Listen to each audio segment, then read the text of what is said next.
You are watching Zu viel Hitze. Hello and welcome, fellow white hip-hop enthusiasts. I hope you are not on heavy duty like diarrhea. Welcome to Record Rumble, a more freeform thoughts reel on albums or records that we can't quite get out of our heads. Now, dear fellow cringers, I have another confession. A fool. I confess to my sins. Consider this penance, because I'll actually do it. I'll talk about it. Now, this is Eminem. This is Curtain Call 2. And the confession that I have to make is I used to be a pretty big Eminem stan. I know, pretty shocking. Not anymore, but obviously I still feel compelled to talk about this new release. It is kinda common consensus that Eminem fell from grace after the Eminem show that he released in 2002. There was a best-of record released after the Eminem show and after this godforsaken record that Encore was. That best-of was called Curtain Call. Noticeable without a fucking number. And little did we know that a couple of years later, more than a decade later actually, almost 2 decades in fact, we would be graced by another Curtain Call.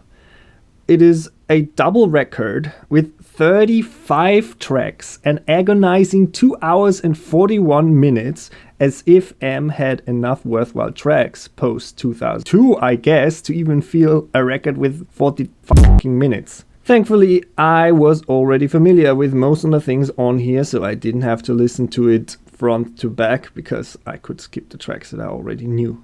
Now, I feel like after Eminem show, M basically has 2 modes, which is either corny or sentimental corny, and you can really tell when you listen to this compilation. Now let's gather some data.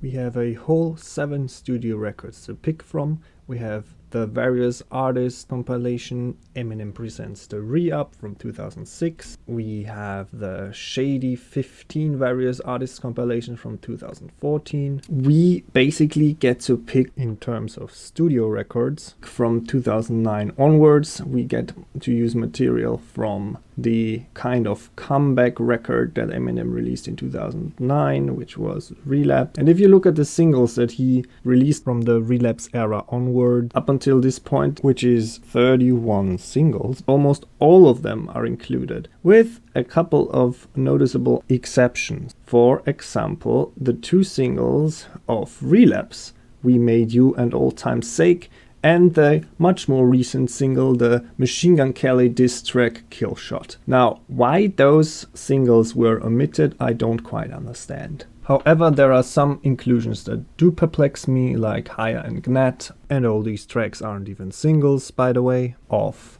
Music to be Murdered by Side B, not even the main record, or You're Never Over from Recovery, which was, in my opinion, just a throwaway track on that record. And Best Friend. M really did it, specifically went out of his way to include this track where he's just a feature, and it's by fucking Yellow Wolf.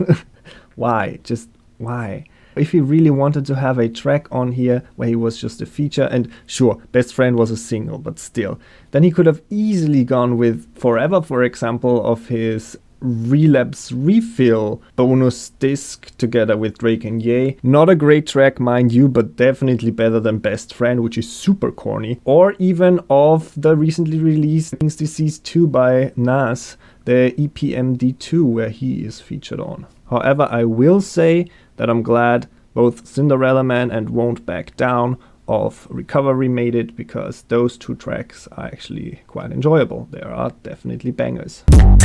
But considering M went out of his way to put some tracks on there that weren't even singles, like the ones that I just mentioned, like Higher and Gnat, I just wonder, why didn't We Made You make the cut? Why didn't Old Time's Sake make the cut? And also, if we're gonna include non-singles, then we definitely have better picks than fucking Higher or Gnat. For example, Medicine Ball, or My Darling of Relapse, or So Bad or So Much Better of Marshall Mathers LP2, and Recovery respectively. Now, I will also point out there are an amazing 18 individuals featured on this record. I just want to give a quick rundown from worst to best, out of competition of course. Juice WRLD on Godzilla, rest in peace. We have Joyner Lucas, who automatically is at the bottom of this list for doing I'm Not Racist, the most cringe track of the century. Then we have Snoop Dogg on that goddamn single about NFTs. We have 50 on Crack a Bottle and Is This Love. Even if you put him on an Eminem track, he doesn't get any better. We have, of course, the fucking Yellow Wolf feature, or not even feature, the track by Yellow Wolf, Best Friends. We have all the corny Eminem singles, Walk on Water with Beyonce, River with Ed Sheeran, Nowhere Fast with Kehlani, Lighters with Bruno Mars. They're all equally corny and equally bad. We have Dre on Crack a Bottle. Look, I like Crack a Bottle as a track. Dre is just not very good on it. We have Nate Roos on Headlines, which is also corny as hell.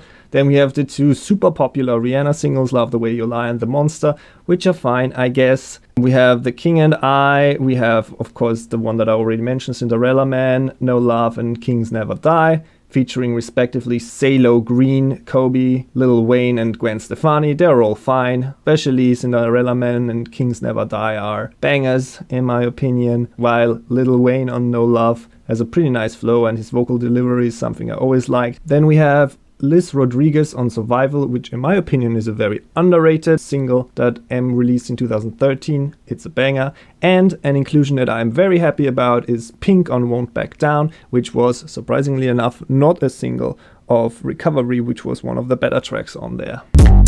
Now, if it had been up to me, I would have spared you this 35 plus track torture. I would have cut it down to a merciful maybe 10 tracks.